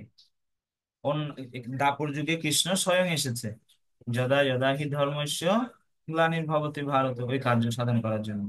কিন্তু এই কলিযুগে ভগবান কি রূপে এসেছে, নাম রূপে। তা আপনি নাম যখন করছেন, তার মানে আপনি ভগবানের সাথে ব্যক্তিগত কি করছেন, সময় কাটাচ্ছেন। এটা আচার্যরা বলছে। এরপর বলছে, এরপর বলছে জপ মানে হচ্ছে কৃষ্ণের উপস্থিতি। হ্যাঁ, জপ মানে কৃষ্ণের উপস্থিতি, মানে আপনি ভগবানকে ডাকলেন। যেমন ধরুন আপনাকে কেউ নাম ধরে ডাকলেন, তো সাথে সাথে আপনি বলবেন না হ্যাঁ কি জন্য ডাকছেন, বলেন। তো এখন আপনি ভগবানকে ডাকছেন, হরে কৃষ্ণ রাম, এই তিনটে শব্দ। হরে মানে শ্রীমতী রাধারানী, কৃষ্ণ মানে কৃষ্ণ, রাম মানে ভগবান রাম। তা এখন আপনি ভগবানকে ডাকছেন। তো শিল প্রভুপাদ ওনার এক প্রবচনে বলছে, কেন ডাকছো তুমি আমায়, বলো। তো এখন আমি যদি অন্যমনস্ক হয়ে যাই, তাহলে তো নাম জপের সাথে এটা একটু কি বিপরীতমুখী। তা আমি ভগবানের উপস্থিতি মানে নাম জপ যখন করব, সাথে সাথে ভগবান কি নাম রূপে চলে আসবে। হ্যাঁ, তো যেমন ধরেন এই জপ করার সময় শ্রীমৎ রাধানাথ স্বামী গুরু মহারাজ বলছেন যে না, কালীয়র মাথার উপরে কি করেছিল, কৃষ্ণ নৃত্য করেছিল। তো নৃত্য করার সময় কালীয় নাগের মুখ থেকে বিষ বের হয়েছে এবং ওনার খুব কষ্ট হয়েছে। তো বলা হচ্ছে যখন আমরা ভগবানের নাম, পবিত্র নাম জপ করব, তখন কি হবে, আমাদের মুখ থেকে বিষ বের হবে, বিষয় রূপ বিষ। হ্যাঁ, অর্থাৎ নানা রকম একটু কষ্ট হবে, হ্যাঁ, একটু অসুবিধা হবে, নানা রকম চিন্তা মাথায় ঘুরবে। আপনারা দেখবেন জব করার সময় মনটা অনেক সময় চলেই যায় অন্যদিকে। কেন? কারণ এটা মনকে শুদ্ধ করার একটা প্রক্রিয়া কার্য শুরু হয়েছে সেজন্য। তারপরে চেষ্টা করবেন ভগবানের নাম যখন জপ করবেন, তখন কি করবেন, শ্রবণ করার চেষ্টা করবেন। এটা খুবই গুরুত্বপূর্ণ। যদি আপনি জব করেন কিন্তু না শুনেন, তাহলে আপনি সেটা দ্বারা কি হবেন না, লাভবান হবেন না। আর এরপর বলা হচ্ছে জব মানে হচ্ছে ভগবানকে সন্তুষ্ট করার জন্য সর্বশ্রেষ্ঠ কি পন্থা এটা। তা সে সম্বন্ধে এই মহাপ্রভুর লীলায়, কৃষ্ণ লীলায় দুইটা, একটা সুন্দর লীলা আছে। তা একবার মহাপ্রভু শৌচকৃত্য করে বের হচ্ছেন, তখন গোপাল নামে একজন ভক্ত মহাপ্রভুকে বলছে, মহাপ্রভু আপনি এই যে প্রাতকৃত্য করছেন এই সময় আপনি জিহ্বা ধরে ফেলেছেন কেন? মানে মহাপ্রভু ভগবানের নাম সবসময় অনুগত করছেন। বলছে আমি একটা প্রাতকৃত্য করতে গেলাম, সেখানে যদি ভগবান নাম করে, এটা তো অপবিত্র হয়ে যাবো আমি, সেই জন্য নাম অপবিত্র হয়ে যাবে। তো গোপাল বলছে না না, ভগবানের নাম তো পবিত্র, নাম নেবে সে পবিত্র হবে। এবং আপনার যদি এখানে কিছু একটা হয় তাহলে আপনার কি হবে? তখন মহাপ্রভু বলছে, "ও, তাহলে তো ঠিক।" তখন থেকে ওই গোপালের নাম হলো গোপাল গুরু। হ্যাঁ, মহাপ্রভু ওনাকে গুরু রূপে বরণ করেছেন। তারপর ছিল হরিদাস ঠাকুর, তিনি 3 লক্ষমালা জপ করতেন। তো ওনার নাম জপে মহাপ্রভু অত্যন্ত সন্তুষ্ট হয়েছে, সেজন্য জগন্নাথ মন্দির থেকে প্রতিদিন সিদ্ধ বকুলে এনে প্রসাদ নিয়ে আসতো। তো ভগবান খুবই সন্তুষ্ট। তারপরে ভগবান, এই যে গোপীরা, গোপীরা এবং শ্রীমতী রাধারানী সব সময় কৃষ্ণের কথা চিন্তা করছেন। এবং কৃষ্ণ কিন্তু ভক্তের কথা চিন্তা করেন, যে ভক্ত সর্বদা ভগবানের নাম করে। হ্যাঁ, যে ভক্ত ভগবানের নাম করে, সেই ভক্তকে ভগবান স্মরণ করে। যেমন দেখবেন ভগবানের ধ্যান করার ছবি আছে, হ্যাঁ, সেই ছবি অর্থটা হচ্ছে শ্রীমৎ ভক্তিচারক স্বামী গুরু মহারাজ বলছে, হুম, যারা ভগবানের নাম, ভগবানের স্মরণ করে, তাদেরকে ভগবান ধ্যানে দর্শন করে কারা কি করছে। তা আমরা যত বেশি ঐকান্তিক হয়ে ভগবানের নাম জপ করব, হরে হরে কৃষ্ণ কৃষ্ণ কৃষ্ণ হরে হরে, হরে রাম রাম রাম হরে হরে, ভগবান ততটাই সন্তুষ্ট হবে। তো মহাপ্রভুর বাল্যলীলায় আমরা দেখি মহাপ্রভু কান্না করছে, তখন অন্যান্য মহিলারা দেখছে, হরি বল এটা বলাতে মহাপ্রভু কান্না থেমে গেছে। তখন সাথে সাথে ওরা বুঝতে পারলো এই নিমাইকে কি করে কি করতে হবে, কান্না থামাতে হবে। নিমাই কি করলে কান্না থামায়, এই হরে কৃষ্ণ করলে, হরি বল বললে কি করে কান্নাটা থামায়। তার মানে এটার দ্বারা আমরা কি বুঝতে পারি, ভগবান সন্তুষ্ট হয় কখন, এই ভগবানের নাম জপ করলে। হম, আর এটা হচ্ছে সর্বশ্রেষ্ঠ সাধনা। হ্যাঁ, আচার্যরা বলছে এটা হচ্ছে সব থেকে সর্বশ্রেষ্ঠ সাধনা। সাধনা, যেটা করতে স্বাদ লাগে না, এটা হচ্ছে তপস্যা। হ্যাঁ, যেমন নিম পাতা, তিত করলা, এগুলো ভালো লাগে কিন্তু খেলে ভালো হবে? উত্তর হচ্ছে ভালো হবে। কেন এখন ভালো লাগে না? ছোটবেলায় আমরা খেতে চাই না কেউ। কেন? কারণ ওটার যে গুরুত্ব সেটা আমরা জানি না, সেজন্য। কিন্তু যারা একটু বয়স হয়েছে, যারা একটু এই নিম পাতার গুরুত্ব বুঝতে পারছে, শরীরের জন্য কতটা উপকারী, তো তারা কিন্তু খায়, নাকি না? তা আমাদের জব করতে ভালো লাগুক আর না লাগুক, কিন্তু আমাকে কি করতে হবে? করতে হবে। কিরকম? যেমন ধরেন আমাদের রোগ হলে আমরা ওষুধ খেতে চাই না, খাবারও খেতে চাই না, কিন্তু খাবারও খেলে, ওষুধও খেলে আমরা সুস্থ হব, পুষ্ট হব, নাকি না? কিন্তু দুইটাই খেতে ইচ্ছে করে না, কিন্তু খেতে হবে কিনা? খেতে ইচ্ছে না হলেও খেতে হবে। সেজন্য বলা হচ্ছে আমার ভালো লাগুক আর না লাগুক, আমাকে ভগবানের নাম চেষ্টা করতে হবে ভালো করে করার জন্য। এটা হচ্ছে এই এই জগতের, এই যুগের সর্বশ্রেষ্ঠ পন্থা।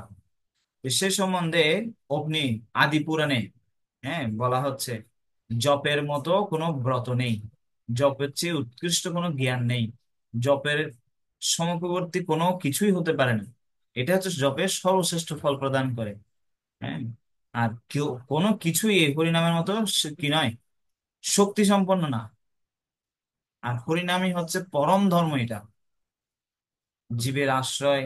এমনকি বেদের এই বিশালত্বতার বর্ণনা করতে অসমর্থ হরিনামের এত শক্তি, এত শক্তি। মুক্তি, শান্তি, শাশ্বত জীবন লাভের পন্থা, অনেক মহিমা বর্ণনা করেছে এই নামের। কেন আমাদের নামের মহিমা শুনতে হবে? হ্যাঁ, গুরু রূপে আবির্ভূত হয়েছে নাম, আর জীবের নিয়ন্তা আরাধ্য প্রভু। যত বেশি আমরা এই হরিনামের মাহাত্ম্য শ্রবণ করব, তত বেশি আমরা কি করতে পারবো? এই নামকে যত্ন সহকারে নিতে পারবো। হম তা আমরা হরিনাম জপের বিষয়ে যে জপ একটা গ্রন্থ আছে, আপনি এটা সংগ্রহ করতে পারেন এবং ওইটা অধ্যয়ন করতে পারেন। হ্যাঁ, তো যখন আমরা প্রতিদিন একটু একটু জপের মহিমা শ্রবণ করব, অধ্যয়ন করব, তত বেশি আমাদের নামের প্রতি কি হবে? আগ্রহ জন্মাবে। কারণ এখন আমরা অবহেলা করছি কেন? এটার একটা কারণ আছে। তো সে সম্বন্ধে আচার্যরা বলছে একটা ব্যক্তির একটা আম বাগান ছিল সব থেকে ভালো। তো সে আম বাগানে এত আম ধরেছে, ওনার ফ্যামিলিতে কেবল 6-7 জন মেম্বার ছিল। তো এখন এত আম খাবে কে? তিনি দয়া করে কি করলো? সব গ্রামবাসীকে ফ্রি দেওয়ার জন্য নির্দেশ দিল, কৃষকদের। তখন যখন সবাইকে দেওয়ার জন্য বের হলো, তখন দেখছে মানুষেরা এটা নিতে চাইছে না। কেন? না, ওরা ভাবছে রে এত ভালো আম সস্তায় ফ্রিতে কেন দিবে? না না না, এখানে কোনো ঝামেলা আছে। তো দেখুন, খুব ভালো জিনিস ফ্রিতে দিতে, ভালো, ভালোর জন্যই দিতে চাইলো, কিন্তু মানুষ এটা নিচ্ছে না। কেন? সন্দেহ করছে। তা আমরা ফ্রিতে পেয়েছি তো, সেজন্য কি এটাকে অবমূল্যায়ন করছি। তো সেটার জন্য আমাদেরকে কি করতে হবে? ভালো করে এই মহিমা শুনতে হবে। তো এখন আমরা জব এটা কিভাবে করব সেটা সম্বন্ধে আমি কয়েকটা নির্দেশনা বলেই সমাপ্ত করব, এরপরে প্রশ্ন উত্তর নিব। তা শিল প্রভুপাদ বর্ণনা করছেন মৃদু। মৃদু মানে হচ্ছে আপনার জপের যে শব্দ, এই শব্দটা আপনি শুনতে পাবেন, এটাকে বলে জপ। হ্যাঁ, উচ্চস্বরে মন্ত্র কীর্তন করে, মানে উচ্চস্বরে উচ্চারণ করাকে বলা হয় কীর্তন। আর মৃদুবারে উচ্চারণ করাকে বলা হয় জপ। ঠিক আছে? তো যখন আপনি নিজের জন্য শুনবেন, আস্তে আস্তে উচ্চারণ করবেন, এটাকে বলা হয় জপ। হরে কৃষ্ণ কৃষ্ণ কৃষ্ণ হরে হরে, হরে রাম রাম রাম হরে হরে। তো সেই মন্ত্র যখন সকলে শোনার জন্য আপনি উচ্চস্বরে কীর্তন করেন, উচ্চারণ করেন, তখন এটা হয় কীর্তন। তো জপের ফলে কেবল নিজের লাভ হয়, কীর্তনের ফলে কি হয়? শ্রবণকারীরও লাভ হয়, কীর্তনকারীরও লাভ হয়। কিন্তু জপটাকে আবার কীর্তনের সমান কি করা যাবে না, যোগ করা যাবে না। আমি এতবার ইয়া করেছি, এটা ছিল প্রভুপাদ ভক্তির রসামৃত সিন্ধু গ্রন্থে কি করেছে? বর্ণনা করেছে।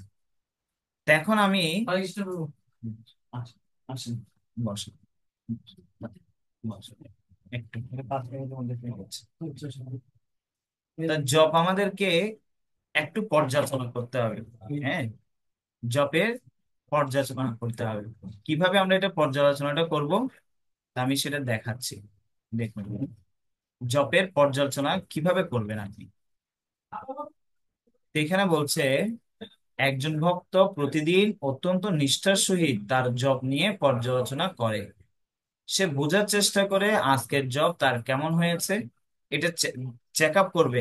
আজকের জবটা আমি যদি 100 মার্কে পরীক্ষা দিই, তাহলে আমি নিজেকে নিজে আমি কত পয়েন্ট দিতে পারবো। ঠিক আছে। এরপর হচ্ছে কিভাবে আরো উন্নতি করতে পারি। যেমন ধরেন যারা ব্যবসায়ী আছে, তিনি দিন শেষে হিসাব করে, হ্যাঁ আজকে আমার এত আয় হয়েছে, এই এই খাতে এত ব্যয় হয়েছে। হ্যাঁ, এরপর আরো ভালো কি করে করা যায়, এরকম চিন্তা করে, তাই না? এবং আমাদের যাদের সন্তান রয়েছে, তাদের জন্য আমরা পরিকল্পনা করি, তাদের জন্য আমি আরো ভালো কি করতে পারি, নাকি না? ঠিক সেরকম আমাদেরকে একটু কি করতে হবে, পরিকল্পনা করতে হবে আরো উন্নতি করার জন্য। তো সে সম্বন্ধে আমরা কিভাবে পরিকল্পনাটা বাস্তবায়ন করব, আগামীকাল সে যাতে আরো নিষ্ঠার সহিত জব করতে পারে, সে বিষয়ে সে সচেষ্ট হয়। সেটার জন্য কি করতে হবে, রাত্রে হালকা প্রসাদ পেয়ে সে আগে বিশ্রাম নেয়। হুম, হালকা, কারণ আপনি যদি ভারী কিছু রাত্রে খাবার খেয়ে ঘুমান, তাহলে সকালে এদিকে আপনার উঠতে কষ্ট হয়ে যাবে। কেন? ভারী খাবার কারণে আপনার কি ঘুমটা ভার হয়ে যাবে। হ্যাঁ, যদিও এর বেশি দরকার নেই, 6 ঘন্টা 7 ঘন্টার বেশি ঘুম, কিন্তু আপনার শরীর আপনাকে কি করবে না, উঠতে দেবে না, ভার করে রাখবে, আলসিটা বাড়িয়ে দেবে। তো যে যত দেরিতে ঘুমাতে যাবে, তার ভোরে উঠে জবে মনোনিবেশ করতে ততই অসুবিধে হবে। কেন? কারণ আপনি যদি দেরিতে ঘুমান, তাহলে আপনাকে তো দেরিতে উঠতেই হবে। তো দেরিতে উঠা মানে কি, আপনার ফোন আসতে পারে, বিভিন্ন জন কথা বলতে আসতে পারে, তো আপনার জবটা ভালো করে হবে না। তো প্রত্যেকের পর্যাপ্ত ঘুমের প্রয়োজন, তা না হলে জবের সময় আবার ঘুম আসতে পারে। তা আপনাকে ঘুমাতে হবে, সেটা আপনার জন্য ইম্পর্টেন্ট। হ্যাঁ, এবং আপনাকে জব করতে হবে, সেটাও আপনার জন্য ইম্পর্টেন্ট। তাহলে আপনি কি করবেন, জবের জন্য আপনাকে ভালো কি করতে হবে, পরিকল্পনা করতে হবে। আবার ঘুমের জন্য আপনাকে সেভাবে পরিকল্পনা করতে হবে। তো সেটার জন্য আমি ব্যবহারিক 2-1টা পয়েন্ট বলে শেষ করছি। সেটা হচ্ছে, আপনি রাত্রে হালকা কিছু খাবেন। তো সেটা কতক্ষণ আগে খাবেন ঘুমানোর, 1 ঘন্টা বা 30 মিনিট পূর্বে আহার গ্রহণ করবেন। যদি আপনি আহার করার সাথে সাথে ঘুমাতে যান, তাহলে আপনার ডাইজেশনের অসুবিধা হবে। হ্যাঁ, গোলযোগ সৃষ্টি হয়ে যাবে। তো গোলযোগ যদি সৃষ্টি হয়ে যায়, তাহলে আপনি, হ্যাঁ, না পারবেন ভালো করে ঘুমাতে, না পারবেন সকালে ঘুম থেকে উঠতে। হুম, অসুবিধা হবে। তো সেজন্য আপনার ফার্স্ট 30 থেকে 40 মিনিট আগে প্রসাদ পাবেন, খাবার গ্রহণ করবেন। এরপর হচ্ছে ঘুমাতে যাওয়ার 10-15 মিনিট আগে আপনি হালকা কুসুম গরম জল খাবেন। এতে করে আপনার যে খাবার, সে খাবারটা পরিপাক করতে সহায়ক হবে। তাহলে আপনার কি হবে, পরিপাকটা হবে। সকালে ঘুম থেকে উঠেই আপনি কি করবেন, আধোয়া মুখে, হ্যাঁ, আপনি জল পান করবেন। কেন? কারণ বলা হচ্ছে আমাদের ডাক্তারের এই এক্সপ্লেনেশনে বলা হচ্ছে, কেউ যদি বাসি মুখে জল গ্রহণ করে, তার অনেক রোগ এমনিতেই কি হয়ে যায়, ভালো হয়ে যায়। কিভাবে কি হয়, সেগুলো ডাক্তারি ভাবরা ওরা ভালোই বলতে পারবে। হ্যাঁ, এক্সপ্লেনেশন করতে পারবে। তা আমি সেই ধরনের এক্সপ্লেনেশন ভিডিও আপনি আগামীতে দেখাবো, কিভাবে কি হয়। ঠিক আছে। তবে শুধু এইটুকু আপনারা অভ্যাস করুন। হ্যাঁ, তো কেন এটা বলছি, আপনারা বলতে পারেন বাসি মুখে কেন জল খাবো। কারণ আমাদের যদি পেট পরিষ্কার না হয়, হ্যাঁ, প্রাতকৃত্য না করি, তাহলে আমাদের চোখে ঘুম ঘুম ভাব থাকবে, আলসি আলসি ভাব থাকবে, মন অস্থির অস্থির লাগবে। হ্যাঁ, তো যখন দেখবেন আপনার প্রাতকৃত্য করি, স্নান আদি করি, তখন খুবই খুবই হালকা লাগে, হালকা লাগে, ফ্রেশ লাগে দেহ। তো সেজন্য মনটাকে স্থির করার জন্য দরকার, শরীরকে হালকা করার জন্য কি দরকার, এই প্রাতকৃত্য করা। তো প্রাতকৃত্য করার জন্য আপনাকে কি করতে হবে, 3টা জিনিস বললাম। একটা হচ্ছে হালকা খাবার, রাত্রে কুসুম গরম জল খাবেন, আর সকালে উঠেই যাতে আপনি কুসুম গরম জল খেতে পারেন, সেটা রাত্রে আপনাকে জলটা কি করতে হবে, গরম করে রাতে রেখে দিতে হবে। যদি আপনার হট কি থাকে, এটাকে কি বলে, হট বোতল যদি থাকে, যদি না থাকে তাহলে হট কেটলি যদি থাকে গরম জল করার জন্য, রাত্রে জল ঢুকিয়ে রাখবেন। কারণ সকালে ঘুম থেকে উঠলে একটু আলসি লাগে, ওই সময় কিছু একটা যে করবেন সেই জিনিসটা ইন্সপিরেশন আসবে না। তা আগে থেকে আপনি যেখানে জল গরম করতে হবে, হিটারে হোক বা ইত্যাদিতে, মানে কেটলি, ইলেকট্রিক কেটলি হলে ভালো, তাহলে এটা সহজে গরম করা যায় 1 মিনিটের মধ্যে। আপনি কি করতে পারেন, আমি এগুলো ব্যবহারিক বলছি, তো এই ব্যবহারিক গুলো যদি আপনারা করতে পারেন, তাহলে কি হবে, আপনি ভালো করে ভগবানের নামটা জপ করতে পারবেন। কেন সকালে কেন করতে হবে, আপনি দেখবেন প্রত্যেক ধর্মাবলম্বীরা সকাল বেলায় কি করে, সৃষ্টিকর্তার আরাধনার জন্য রাখে। কেন বলা হচ্ছে, ভগবদ গীতায় বলছে, অর্জুন বলছে, পরম ব্রহ্ম পরম ধাম পবিত্রম পরমম ভবান ব্রহ্ম। তা আপনি যদি ব্রহ্মকে পেতে চান, ব্রাহ্ম মুহূর্তে আপনাকে ঘুম থেকে উঠতে হবে। কেন ব্রাহ্ম মুহূর্তে ভগবানকে লাভ করার সময়, যেমন দেখবেন বিবাহের জন্য একটা তিথি আছে, সময় আছে, লক্ষণ আছে, নাকি না? ওই ঠিক সেরকম লগ্ন আছে, ওই সময় কেন বিবাহটা করার করতে হবে, এর ভিতরে কেন করতে হবে, না ওইটা একটা শুভক্ষণ আছে। তো ভগবানকে যদি আপনি প্রাপ্ত হতে চান, এমনি এমনি পেয়ে যাবেন? এই জগতে কিছু পেতে হলে তার মূল্য দিতে হয়, হ্যাঁ, অনেক কিছু করতে হয়। তা আপনি ভগবানকে লাভ করতে চান, তো এটার জন্য আপনাকে একটু পদ্ধতি অবলম্বন করতেই হবে। এইভাবে যদি কেউ করতে পারেন, তাহলে আপনি ভগবানের নাম জপ করার দ্বারা অনেক আনন্দ পাবেন, মনে শান্তি পাবেন, আপনার জীবনে যা প্রয়োজন আপনি তা পাবেন। সেজন্য বলা হচ্ছে নাম চিন্তা মনি। আপনি চিন্তা করলে নাম করার সময় আপনি যা চাইবেন তা পাবেন। হ্যাঁ, তো শেষ ব্রহ্মাজির হাতে একটা জপমালা আছে, ভগবান শিবজির হাতে একটা জপমালা আছে। তো ওনারা তো হচ্ছে সৃষ্টিকর্তা, একজন ব্রহ্মাদি সৃষ্টিকর্তা, আর ভগবান শিব মানে ধ্বংসকর্তা। তো ওনারা এত ব্যস্ত, আমাদের থেকে কি কম ব্যস্ত নাকি বেশি ব্যস্ত? কি কম ব্যস্ত না বেশি ব্যস্ত? পুরো কোটি কোটি মানুষ, হ্যাঁ, পুরো চতুর্দশ ভুবনকে পরিচালনা করছে, আমাদের মতো একটা ফ্যামিলি পরিচালনা করছে না। তো ওনারা যদি এত ব্যস্ততার মধ্যে ভগবানের নাম জপমালাটা সবসময় হাতে রাখতে পারে, জপ করার জন্য সময় রাখতে পারে, তাহলে আমরা কেন পারবো না? হ্যাঁ, তো এটাই আমাদেরকে রাখতে হবে মনে, ওনারা করছেন, আমাদেরকেও করতে হবে। হরে কৃষ্ণ। তা আমি এখন শেষ করছি, যদি আপনাদের এই নাম জপের প্র্যাকটিক্যাল কোনো প্রশ্ন থাকে আপনারা করুন, আনমিট করে করুন।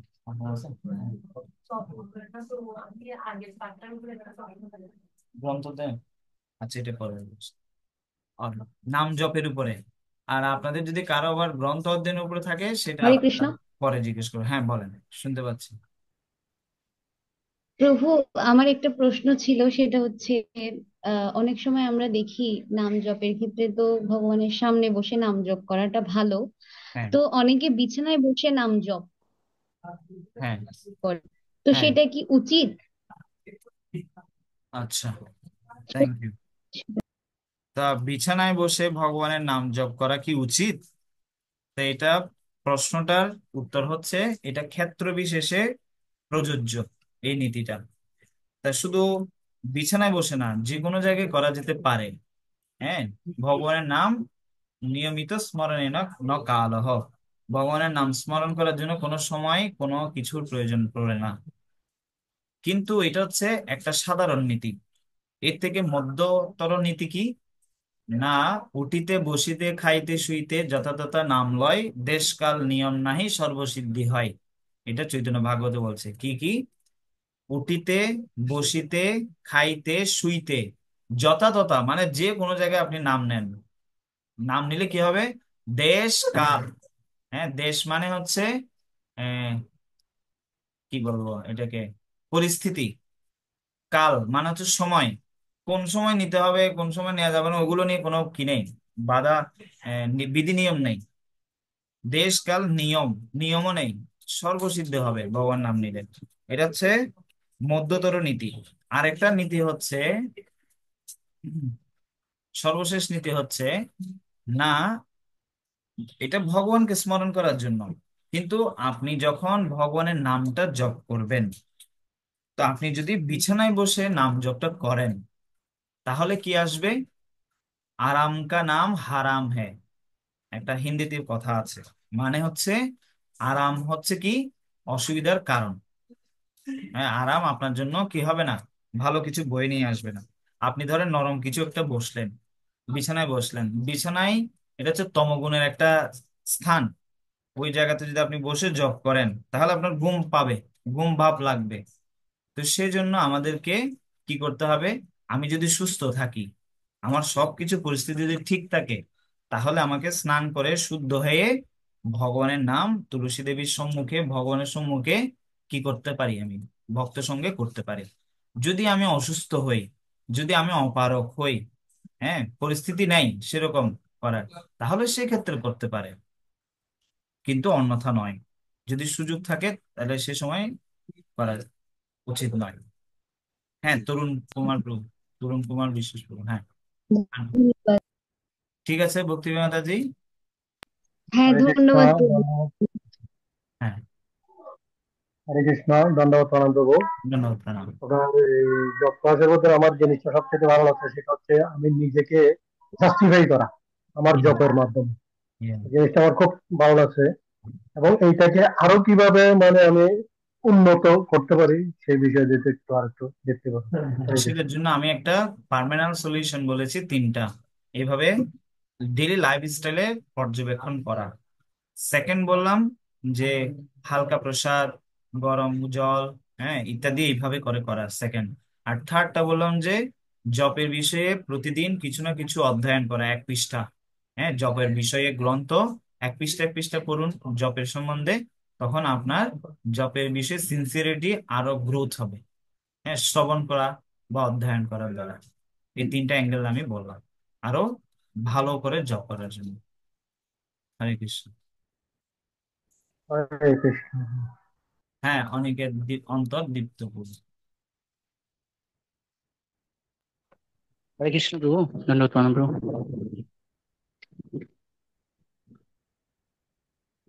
বলুন আপনার প্রশ্ন।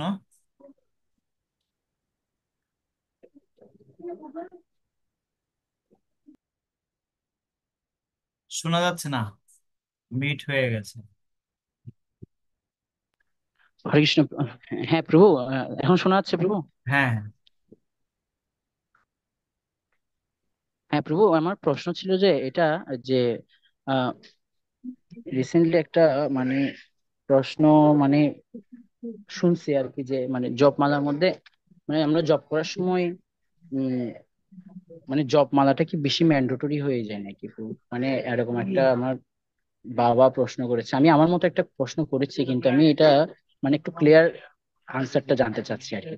যে ধরেন আমি মানে প্রশ্নটা অনেক বুঝতে সময় অনেকে পারিনি। জব করে, মানে জপমালার যেটা মানে আমরা যে জব করি, হ্যাঁ, ওই জপের মধ্যে জপমালার গুরুত্বটা কতটুকু, এটা একটু জানতে চাচ্ছিলাম প্রভু। জপমালার গুরুত্ব। মানে জপের মানে আমরা যে জব করি, জপের মধ্যে জপমালার মানে মালার গুরুত্বটা কতটুকু? জপমালায় জপ করার গুরুত্ব। হম হম। ওকে। তা সে সম্বন্ধে শিল রূপ গোস্বামী নামাষ্টক রচনা করেছে। তো সেই নামাষ্টকে তিনি রচনা বর্ণনা করেছেন। শ্রী চৈতন্য মহাপ্রভু হচ্ছে স্বয়ং ভগবান। হুম। তো ওনার যদিও, হ্যাঁ, ভক্ত রূপে এসেছেন, কিভাবে ভগবানের ভক্তি করতে হয়, তো তিনি নিজে আচরণ করে শিখিয়ে দিয়েছে। মহাপ্রভু নিজে জপমালায় জপ করতেন, সে জপমালাটা এখনো আছে জগন্নাথপুরীতে। হুম। তো যদি আমরা এখনো জগন্নাথপুরীতে যাই, সিদ্ধগোকুলে, হ্যাঁ, আমরা ভগবান শ্রী চৈতন্য মহাপ্রভুর জপমালাটা এখনো পর্যন্ত দর্শন করতে পারি। তো এটা হচ্ছে দৃষ্টান্ত। তো ব্যবহারিকটা হচ্ছে জপমালায় জপ করার গুরুত্বটা কি। আমি তো চাইলে মনে মনে, অনেকে বলে আমি ভগবানকে মনে মনে সারাদিন ডাকি, হ্যাঁ, আমার আবার মালা দরকার, কি দরকার, আবার এখানে সাক্ষী মালা কি দরকার, হ্যাঁ, গনে গনে ভগবান নাম জপ করবো কেন, অগণিত নাম জপ করবো, এরকম অনেকে বলে। হ্যাঁ প্রভু, এরকম বলে তা আসলে। সেটার উত্তর হচ্ছে আমরা যদি সেরকম হই, সেরকম ভক্ত হই, তো সেটার জন্য আমি একটা গ্রস একটা মানে স্থূল একটা উদাহরণ বলি। যেমন ধরেন যে কোনো ব্যবসায়ী, তিনি সারাদিন যে বিক্রি করে, বেচা বিক্রি করে, হ্যাঁ, তো সেটার কি কোনো হিসাব রাখার দরকার আছে? যদি আমি বলি ব্যাংকে অনেক কোটি কোটি টাকা লেনদেন করছে মানুষ, এটা হিসাব নিকাশ রাখার কোনো প্রয়োজন আছে? তো কেউ যদি বলে না না দরকার কি, মানুষ আসতে টাকা দিচ্ছে, এগুলো রাখলেই হবে, হ্যাঁ, হিসাব টিসাব রাখার কি প্রয়োজন, এত ঝামেলা করার কি প্রয়োজন? তো নিশ্চয়ই বলবে না যে হিসাব রাখার দরকার নেই, এটা কেউ বলবে না। সবাই বলবে কি হিসাব অবশ্যই রাখতে হবে, নাহলে কি করে বোঝা যাবে? তো ভগবানের নাম তো জপ করার সম্বন্ধে বলা হচ্ছে, একবার যদি আপনার এই কৃষ্ণ নাম নেয়, তা আমি এটা একটা সিকোয়েন্স বলি। কেউ যদি রাম রাম রাম 3 বার রাম নাম বলবে, তাহলে 1000 বার বিষ্ণু নাম, ডিস্টার্ব করে না, 1000 বার বিষ্ণু বিষ্ণু বিষ্ণু বিষ্ণু বিষ্ণু বিষ্ণু এইভাবে নাম জপ করি 1000 বার, তাহলে যে ফলটা হবে সে ফলটা রাম রাম রাম 3 বার বললে হয়ে যাবে। তা আরো বলা হচ্ছে বিষ্ণু পুরাণে, 3 বার রাম নাম উচ্চারণ করলে যে ফল হবে, একবার কৃষ্ণ নাম, কৃষ্ণ এই শব্দটা বললে হয়ে যাবে। তাহলে বলা হচ্ছে দেখুন, তো পুরাণের মধ্যেও বর্ণনা আছে, আপনি গণনা করে করে বলা হচ্ছে কোনটা কতবার করলে ইয়া করবে না। এই রাধারানী অষ্টোত্তর শত নাম আছে, কৃষ্ণ 108টা নাম আছে, অষ্টশত শত নাম আছে। কেন এগুলো? কারণ ওইভাবে অতগুলো নাম নিলে এত মঙ্গল হবে, এরকম সিদ্ধি হবে, ইয়া আছে। তো সেজন্য বলা হচ্ছে 108টা গুটি যে কেন নাম জপ করব। তো শিল প্রভুপাদ বর্ণনা করেছেন, 2টা কারণ উল্লেখ করেছে 108টা গুটির কারণটা কি। 108টা উপনিষদ আছে, 16,108 জন প্রধান গোপী আছে, কৃষ্ণের মহিষী। এই 108টা গুটি তাদেরকে প্রতিনিধিত্ব করে। ঠিক আছে, 108টা গুটি কেন? তার আমি যখন 108টা গুটির মধ্যে দেখবেন, হ্যাঁ, এক একটা গুটিতে যখন আমি মালা জপ করি, আপনার নিজেরা পর্যবেক্ষণ করে দেখবেন, নাম জপ করছেন এদিকে, কিন্তু মন চলে গেছে কোথায়, অন্য কোথাও চলে গেছে, হ্যাঁ। কিন্তু আপনি যেহেতু মালায় জপ করছেন, তখন আপনার মনে আবার বিচার আসবে, ও আমি তো ভগবানের নাম কি করছি, জপ করছি। তা আবার মনটা কি করবে, আবার মনটা জপের মধ্যে চলে আসবে। কেন? আপনার হাতে কি আছে, মালা আছে। তা মনটাকে নিয়ন্ত্রণ করতে সহায়তা করে। এটা হচ্ছে আরেকটা পয়েন্ট। আর সর্বশেষ পয়েন্টটা হচ্ছে আপনি এই ইলেকট্রিসিটি আছে না, ইলেকট্রিসিটি, যেখানে আপনার ইলেকট্রিসিটি আছে, সেই ইলেকট্রিসিটিতে আপনি হাত দিলে কি হয়ে যাবে, আপনার আপনার দেহটা কি হয়ে যাবে, ইলেকট্রিসিটি হয়ে যাবে। ঠিক সেরকম তো বলা হচ্ছে এই যে জপের মালা, এই জপমালায় যখন কেউ হাত দেবে, কারণ এটা হচ্ছে পবিত্র একটা জিনিস, তখন তার মধ্যে একটা কি হয়ে যাবে, চিন্ময় ভগবানের চেতনা তার মধ্যে কি করবে, কাজ করবে। ঠিক আছে, তো এই জন্য এই কয়েকটা কারণ আমি উল্লেখ করলাম, যে নাম জপ জপমালায় করার এই কয়টা হচ্ছে সুবিধা। ঠিক আছে, হরে কৃষ্ণ হরে কৃষ্ণ, কৃষ্ণ কৃষ্ণ হরে হরে, হরে রাম রাম রাম হরে হরে। শিল প্রভুপাদের জয় হোক, ইসকন গুরু আচার্য বৃন্দের জয় হোক, আপন আপন গুরুদেবের জয় হোক, সমবেত ভক্তবৃন্দের জয় হোক, গৌর প্রেমানন্দে হরি হরি বল। সবাইকে অশেষ ধন্যবাদ। হরে কৃষ্ণ। আপনারা আজকে অনেক কিছু শিখলেন।